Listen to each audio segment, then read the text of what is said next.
holds in Scotland and Ireland in terms of how they write the language. And so when they started writing Manx, it became a strictly oral culture. And then when they started writing it in the 1700s, they basically ended up developing their own separate orthography based on English and a little bit of Welsh principles, because one of the first people to write it was a Welshman, who was a bishop, whose name I now don't remember. Eli Jenkins, probably. But in any case, so there's some Welsh influence and a lot of English influence, but written Manx doesn't look anything like written Irish or Scottish Gaelic, which look very much alike. But when you hear it spoken, it's instantly understandable. So Scottish and Irish speakers look at written Manx and go, what on earth is this?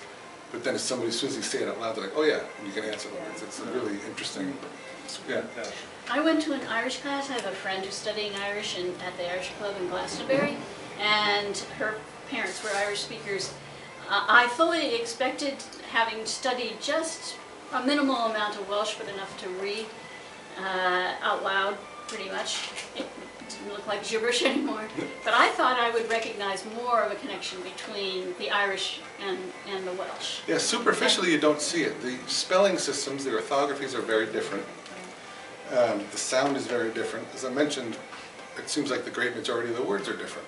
When you actually get into studying the grammar and the structure, that's where all the similarities are. They work very, very much in the same way in how you put sentences together, but superficially they're very different. Yeah. And one thing I recognized, especially at the Irish Club, was that they self-identify as Irish speakers politically.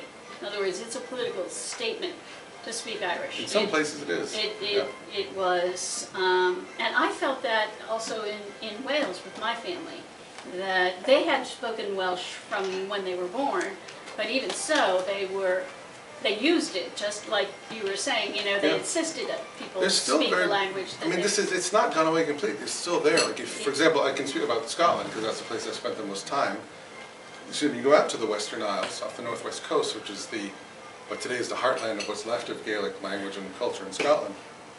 And you know, it's all little towns, little villages where everyone knows everybody. So like somebody like me, or you, we walk in, they know we're not from there, and so they'll speak English. They just assume you don't speak Gaelic.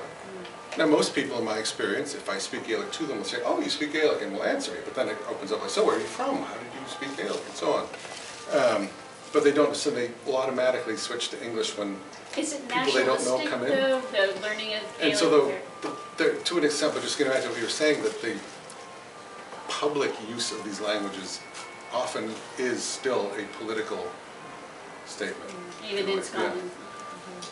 Certainly if you're outside, if you're in one of the big cities, even though, like I said, more than 10% of the Gaelic-speaking population of Scotland lives in and around Glasgow, to actually speak Gaelic in public is still kind of like, draw stares.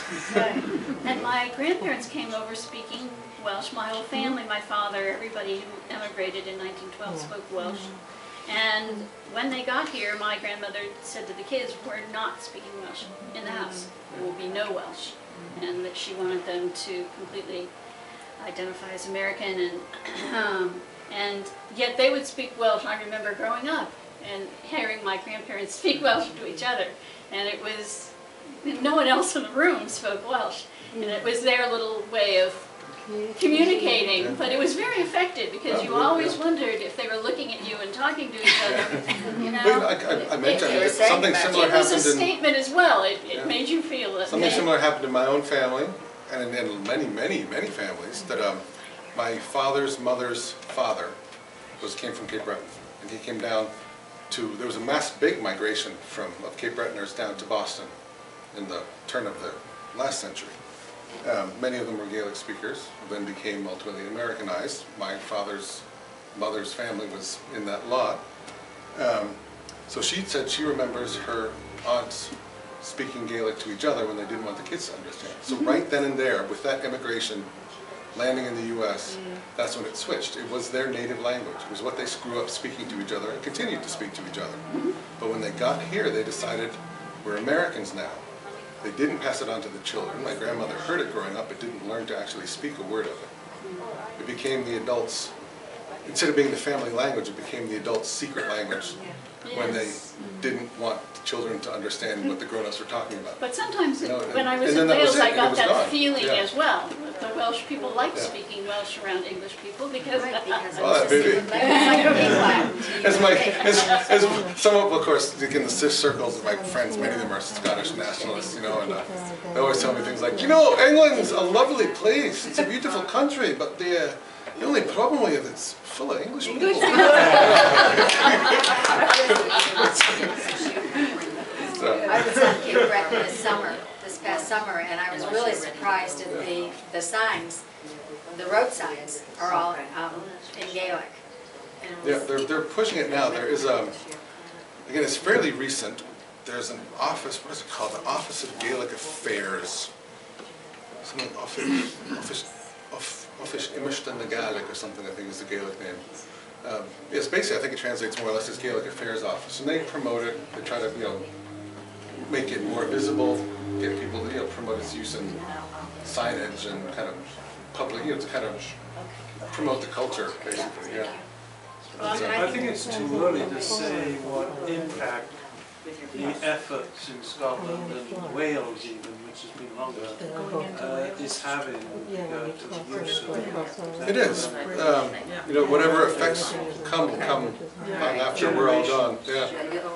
Yeah. Like I say, in Scotland at least, as I mentioned, there's the number of the one age bracket where the number of speakers grew instead of shrank was the 20 and under age bracket due to education. So the total number of Gaelic speakers in that age group keeps growing. Every census it's getting bigger and bigger. But the total number of speakers keeps declining because all the people who are 80, 90 years old simply die of old age. And see, you know, it can take, you know, if you're not raised in a Gaelic speaking family, it takes years, an entire lifetime going through the educational system to produce a Gaelic speaker who may or may not pass it on to their own children. You know, and then, but it's so much of an investment, it takes so much time that they can't do it quickly enough to, you know, kind of to make up, which is a terrible way to put it, but you know what I mean? Yeah, it's a tough question. I heard from a Welsh-speaking friend of mine, a Welsh scholar, that even despite the 500,000+ speakers in Wales, he's still concerned because he's been to places, little villages, where there's only 1 or 2 Welsh speakers left. That he said he's not concerned so much about the Welsh language itself dying out immediately, but that you end up in a situation where the surviving speakers are scattered and not in the community. they don't have anyone to talk to. Well, actually, Yeah, on it's that just really point, I would like yeah. to say that, you know, that we go home most years, and I was in Cardiff. I used to live in Cardiff, work there. Now, I couldn't believe the number of Welsh speakers around me. It was as if, you know, this was the language of Cardiff. Whereas before there was very little Welsh in Cardiff, except on a Thursday when the people came in from Swansea to shop, Right, yeah. and they all spoke Welsh, you know. But now it's just amazing, and so many schools teaching to the medium of Welsh.